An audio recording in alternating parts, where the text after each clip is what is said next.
ಪರಲೋಕದವುಗಳ ಕಡೆಗೆ ನೋಡುವಂತೆ ನಿಮ್ಮ ಆತ್ಮವನ್ನು ವಾಕ್ಯದಲ್ಲಿ ಬಲಪಡಿಸುವ ಅನುದಿನದ ಧ್ಯಾನ. ಇಂದಿನ ಧ್ಯಾನದ ಶೀರ್ಷಿಕೆ ನಂಬಿಕೆ ಮತ್ತು ಕ್ರಿಯೆ. ಈ ದಿನದ ಸತ್ಯವೇದದ ವಾಕ್ಯ: ನೀವು ಮೊದಲಿನಿಂದ ನನ್ನ ಸಂಗಡ ಇದ್ದ ಕಾರಣ ನೀವೂ ಸಾಕ್ಷಿಗಳಾಗಿದ್ದೀರಿ.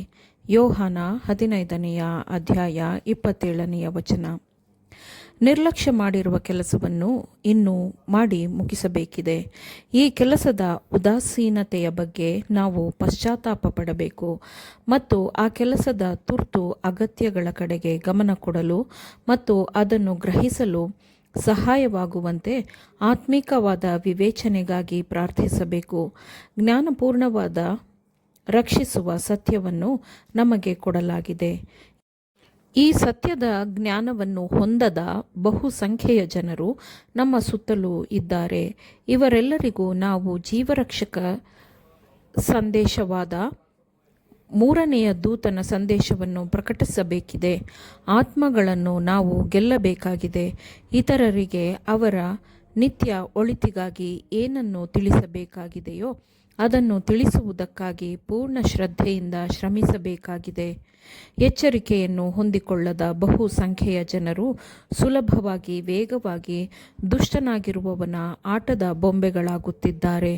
ಸೈತಾನನು ಅವರನ್ನು ಅನೇಕ ರೀತಿಯ ಮೂರ್ಖತನಕ್ಕೂ ಮತ್ತು ಸ್ವಾರ್ಥ ಸಂತೋಷದ ಭೋಗಗಳಿಗೂ ನಡೆಸುತ್ತಿದ್ದಾನೆ. ಅನೇಕರು ನವನವೀನವಾದದ್ದನ್ನು ಮತ್ತು ಆಶ್ಚರ್ಯಕರವಾದದ್ದನ್ನು ಹುಡುಕುತ್ತಿದ್ದಾರೆ ಮತ್ತು ಅದನ್ನೇ ಬಯಸುತ್ತಾರೆ.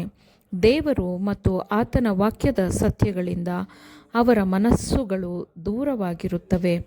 ಸ್ತ್ರೀ ಪುರುಷರ ಮನಸ್ಸುಗಳನ್ನು ಆವರಿಸಲು ಮತ್ತು ಅವರನ್ನು ದೇವರಿಂದ ದೂರ ಮಾಡಲು ಸೈತಾನನು ಹಿಂದೆಂದಿಗಿಂತಲೂ ಹೆಚ್ಚು ಪ್ರಯತ್ನಿಸುವ ಈ ಸಮಯದಲ್ಲಿ ನಾವು ಹಾದಿಗಳಿಗೂ ಬೇಲಿಗಳ ಬಳಿಗೂ ಹೋಗಿ ಹೆಚ್ಚಿನ ಕೆಲಸವನ್ನು ಮಾಡುವುದಕ್ಕೆ ಶ್ರಮಿಸಬೇಕು. ಶ್ರದ್ಧೆಯಿಂದ ಆಸಕ್ತಿಯಿಂದ ನಾವು ನಗರಗಳಲ್ಲಿ ಹೆದ್ದಾರಿಗಳಲ್ಲಿ ಕೃಪೆಯ ಕೊನೆಯ ಸಂದೇಶವನ್ನು ಪ್ರಕಟಿಸಬೇಕಾಗಿದೆ. ಮತ್ತು ಕೆಲಸವು ಅಲ್ಲಿಗೆ ಕೊನೆಗೊಳ್ಳುವುದಿಲ್ಲ, ಆದರೆ ಅದು ಸುತ್ತಲಿನ ಪ್ರದೇಶಗಳಿಗೂ ಹಳ್ಳಿಗಾಡಿನ ಪ್ರದೇಶಗಳಿಗೂ ಅದರ ಹಾದಿಗಳಿಗೂ ಬೇಲಿಗಳ ಬಳಿಗೂ ಹೋಗಿ ತಲುಪಬೇಕಿದೆ. ಎಲ್ಲ ವರ್ಗಗಳಿಗೂ ಅದು ತಲುಪಬೇಕು. ನಾವು ಕೆಲಸ ಮಾಡುವಾಗ ವಿವಿಧ ಜನಾಂಗದವರನ್ನು ಭೇಟಿಯಾಗಬೇಕಾಗುತ್ತದೆ. ಯಾವೊಂದು ಸ್ಥಳದಲ್ಲಿಯೂ ಎಚ್ಚರಿಕೆಯ ಸಂದೇಶವು ಬಿಟ್ಟು ಹೋಗಬಾರದು. ಸರ್ವ ಸ್ಥಳಗಳಿಗೂ ತಲುಪಬೇಕು. ಇತರರನ್ನು ಹೊರತುಪಡಿಸಿ ಯಾವುದೋ ಒಂದು ಜನಾಂಗಕ್ಕೋ ಇಲ್ಲವೇ ಯಾವುದೋ ಉನ್ನತ ವರ್ಗದವರಿಗೋ ಕರ್ತನಾದ ಯೇಸುವು ಆಶೀರ್ವಾದವಾಗಿರಲಿಲ್ಲ. ಆತನು ಇಡೀ ಲೋಕಕ್ಕೆ ಉಡುಗೊರೆಯಾಗಿದ್ದನು, ಆಶೀರ್ವಾದದಾಯಕನಾಗಿದ್ದನು. ಆತನ ರಕ್ಷಿಸುವ ಕೃಪೆಯು ಇಡೀ ಲೋಕವನ್ನು ಆವರಿಸಿದೆ. ಒಪ್ಪುವ ಯಾರಾದರೂ ಜೀವಜಲವನ್ನು ಉಚಿತವಾಗಿ ಕುಡಿಯಬಹುದು. ಕರ್ತನ ನಾಮವನ್ನು ಹೇಳಿಕೊಳ್ಳುವವರೆಲ್ಲರಿಗೆ ರಕ್ಷಣೆಯಾಗುವುದೆಂದು ಬರೆದದೆ ಎಂದು ವಾಕ್ಯವು ಹೇಳುತ್ತದೆ. ಆದರೆ ಅದರಂತೆ ಶ್ರದ್ಧೆ ತುಂಬಿದ ಕೆಲಸವೂ ಆಗಬೇಕಿದೆ. ಸುವಾರ್ತೆಗೆ ಆಹ್ವಾನವನ್ನು ಎಲ್ಲ ಸ್ಥಳದಲ್ಲಿಯೂ ಕೊಡಬೇಕಿದೆ. ಯಾಕೆಂದರೆ ತಾವು ಯಾವನನ್ನು ನಂಬಲಿಲ್ಲವೋ ಆತನ ನಾಮವನ್ನು ಹೇಳಿಕೊಳ್ಳುವುದು ಹೇಗೆ? ಮತ್ತು ಆತನ ಸುದ್ದಿ ಕೇಳದಿರುವಲ್ಲಿ ಆತನನ್ನು ನಂಬುವುದು ಹೇಗೆ? ಸಾರಿ ಹೇಳುವವನಿಲ್ಲದೆ ಕೇಳುವುದು ಹೇಗೆ? ಸಾರುವವರು ಕಳುಹಿಸಲ್ಪಡದೆ ಸಾರುವುದೆಲ್ಲಿ ಎಂದು ವಾಕ್ಯವು ಹೇಳುತ್ತದೆ. ತನ್ನ ಜನರು ಎಚ್ಚೆತ್ತು ತಮಗೆ ನಿಗದಿತವಾಗಿರುವ ಕೆಲಸವನ್ನು ಮಾಡಬೇಕೆಂದು ಕರ್ತನು ಬಯಸುತ್ತಾನೆ.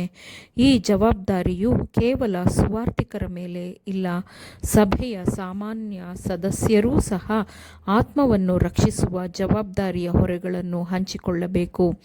ಸತ್ಯದ ಜ್ಞಾನವನ್ನು ಹೊಂದಿರುವವರು ತಮ್ಮ ಆಲಸ್ಯದಿಂದ ಎಚ್ಚರಗೊಂಡು ತನ್ನ ಸೇವೆಯಲ್ಲಿ ನಿಜವಾದ ಸುವಾರ್ತಿಕರಾಗಬೇಕೆಂದು ಈ ಸಮಯದಲ್ಲಿ ಕರ್ತನು ಕರೆ ಕೊಡುತ್ತಿದ್ದಾನೆ.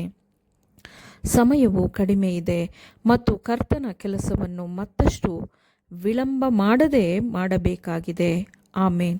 ದೇವರ ವಾಕ್ಯಗಳನ್ನು ಶ್ರದ್ಧೆಯಿಂದ ಆಲಿಸುವವರು ಮಾತ್ರವೇ ಆಗಿರದೆ ಪಾಲಿಸುವವರು ಆಗಬೇಕೆಂದು ನಿಮ್ಮನ್ನು ಉತ್ತೇಜಿಸುತ್ತೇನೆ.